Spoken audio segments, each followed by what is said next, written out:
कभी किसी पक्षी को घोंसले की नींव बनाते देखा है? अथक परिश्रम करके तिनका तिनका बिटोर कर वो पक्षी अपना घोंसला बनाता है, अपनी संतान के लिए एक सुरक्षित घर बनाता है। और फिर कहीं से तीव्र आंधी आती है, भारी वर्षा होती है और उसका घोंसला तिनका तिनका करके बिखर जाता है। फिर वो पक्षी क्या करता है? वो रोता नहीं, ना ही विलाप करता है। वो बिना विलंब करे फिर से अपना घोंसला बनाना प्रारंभ कर देता है और सफलता पाता है। फिर हम क्यों छोटी छोटी असफलता से भयभीत होकर परिश्रम करना छोड़ देते हैं? एक बात सदा स्मरण रखिएगा, हर वृक्ष कुल्हाड़ी की एक मार से नीचे नहीं गिरता, हर चट्टान घन के एक प्रहार से नहीं टूटती। सफलता पाने के लिए अनावरत परिश्रम करना ही मात्र एक मार्ग है। स्वीकारण, सत्य का स्वीकारण मनुष्य के लिए बहुत ही महत्वपूर्ण है। जब तक मनुष्य सत्य को स्वीकार नहीं करता, उसे असत्य से लड़ने की शक्ति प्राप्त नहीं होती। जब आप भोजन करते हैं तो क्या होता है?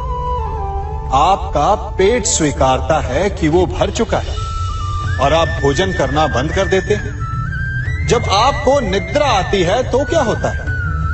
आपका मन स्वीकारता है कि आपका शरीर थक चुका है और उसे विश्राम की आवश्यकता है। उसी प्रकार जब आपको किसी व्यसन को रोकना हो तो आपको स्वीकारना पड़ता है कि बहुत हो चुका, चाहे वो लालच हो या मदिरापान। उस व्यसन का त्यागना तभी प्रारंभ होता है जब आप ये स्वीकार कर लेते हैं कि आप उस व्यसन के बंधक हैं। हम में से ऐसा कोई नहीं जिनकी परछाई उनसे दूर रहती। हमारी परछाई सदैव हमारे साथ रहती है। कदाचित हमारी परछाई हमारे कर्मों के फलों का संकेत है। कदाचित इसी कारण कई बार हमें अपनी परछाई से भय भी लगता है, परंतु इस भय से निवारण पाने का एक साधन अवश्य है। वो है सूर्य की ओर मुख करना या किसी प्रकाश के स्रोत की ओर मुख करना, क्योंकि तब हमें हमारी परछाई दिखाई नहीं देती। यदि इसे जीवन के संदर्भ में देखें तो ये प्रकाश का स्रोत शुभ कर्मों की चेतना है। यदि आपके मन में शुभ कर्म करने की इच्छा है तो आपको कभी भी अपने कर्मों के फल का भय नहीं होगा, क्योंकि यदि आपका मन शुद्ध होगा तो आपके कर्म शुद्ध होंगे और शुद्ध कर्मों का फल कभी अशुद्ध नहीं हो सकता। आज मैं आप सबको एक कथा सुनाता हूं।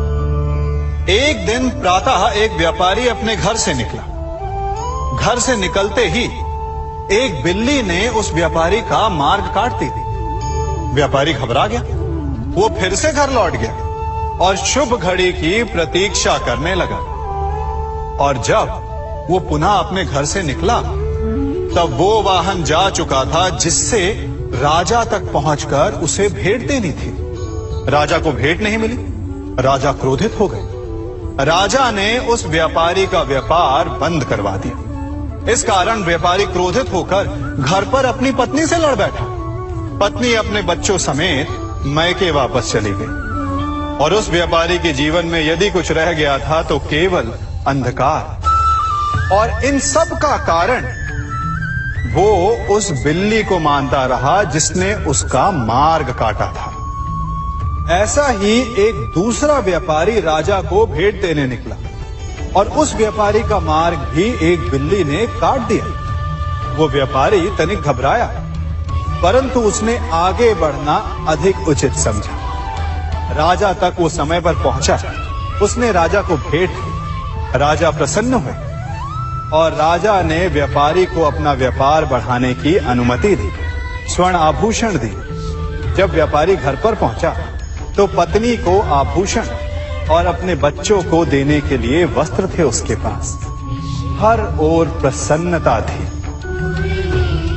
समझ रहे हैं ना, दोनों के साथ एक ही प्रकार की घटना हुई, परंतु दोनों की प्रतिक्रिया भिन्न थी। ऐसा ही हमारा जीवन भी है।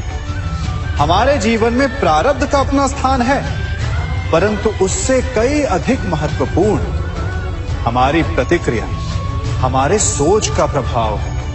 क्योंकि यही हमारे जीवन को आकार देते हैं। इसलिए अपनी सोच को सकारात्मक रखिए। आपका जीवन सदैव आनंदमय रहेगा। आप इन दो पात्रों को देख रहे हैं। मेरे इस पात्र में जल है और ये पात्र मिष्ठान से भरा हुआ है। दोनों ही पात्र भरे हैं, परंतु देखिए, मिश्री को जल में मिला दिया। जल ने मिश्री को अपना लिया। मिश्री ने अपना अस्तित्व खो दिया, परंतु जल को अभिमान है कि उसका अस्तित्व अभी भी बना हुआ है। परंतु जो इस जल को चखेगा, उसे अवश्य पता चल जाएगा कि ये जल अब वो जल नहीं रहा, ये अब शरबत बन गया। हमारा त्याग, हमारे बलिदान भी ऐसे ही होते हैं। जो इस बात को अनुभव करते हैं, वो समझ सकते हैं कि कैसे हमने समय की धारा को बदल दिया। जो बलिदान देते हैं, उनका अस्तित्व कभी नष्ट नहीं होता, अपितु उनका बलिदान संसार में कुछ ना कुछ परिवर्तन अवश्य लाता है। हम सभी कभी ना कभी, कहीं ना कहीं अपने जीवन में यात्रा अवश्य करते हैं। हमारी यात्रा में कभी पक्के रास्ते आते हैं तो कभी कच्चे रास्ते। पक्के रास्ते मनुष्य बनाता है और कच्चे रास्ते जानते हैं कैसे बनते हैं? चलते चलते बन जाते हैं। जब लोग एक स्थान से जाते हैं तो पैरों के दबाव से नीचे की घास कुचल जाती है। बार बार उस मार्ग से जाने से धीरे धीरे मार्ग स्वतः ही बन जाता है। और यही जीवन है, यही नियति है। जब आपके जीवन में आपको मार्ग ना मिले तो रुकिए नहीं, आगे बढ़ते रहिए और आपके पैरों के दबाव से मार्ग स्वतः ही बन जाएगा। हम सभी अपने जीवन में सफलता चाहते हैं, है ना? उसके लिए हम रात दिन परिश्रम करते हैं, कड़ी मेहनत करते हैं, परंतु फिर भी असफल हो जाते हैं। परंतु ऐसा क्यों होता है? कभी सोचा आप सबने? क्योंकि सफलता पाने का मंत्र बड़ा कठिन नहीं, बड़ा सरल है। उचित विचार, उचित समय, उचित स्थान पर उचित प्रहार। जब आपके विचार, समय, स्थान और प्रहार यानी परिश्रम उचित है, तो सफलता आप ही को मिलेगी। जिस प्रकार एक लोहार लोहे से कुछ बनाते समय उस लोहे के सही ताप तक के आने की प्रतीक्षा करता है और समय आने पर उचित स्थान पर पर्याप्त बल से प्रहार करता है और लोहा आकार ले लेता है, ठीक उसी प्रकार आपकी सफलता भी आकार लेती है। हम सभी को अपने जीवन में कभी ना कभी निराशा मिलती है, असफलता मिलती है और अधिकतर लोग इसके पश्चात भाग्य का रोना लेकर बैठ जाते हैं। कुछ कहते हैं कि जिस स्थान पर मैं हूं उससे कई ऊंचे स्थान पर होने के योग्य था, परंतु नहीं जा पाया। किसी को पीड़ा है कि उसे जो मिलना चाहिए था वो उसे नहीं मिला, भाग्य ही बुरा था। भाग्य क्या होता है? भाग्य वन में खिला पुष्प देवताओं को चढ़ाया जाएगा, या किसी सुंदरी के वेणी में वो सजेगा, या फिर उसे कुचलकर उत्पाद बना दिया जाएगा। ये सब एक पुष्प के नियंत्रण में नहीं होता, परंतु जब तक उस पुष्प का अस्तित्व है, सुगंध बिखेरना उसके वश में अवश्य है। परंतु भाग्य हमारे वश में नहीं, और जो हमारे वश में नहीं उसके लिए दुखी होने से क्या होगा।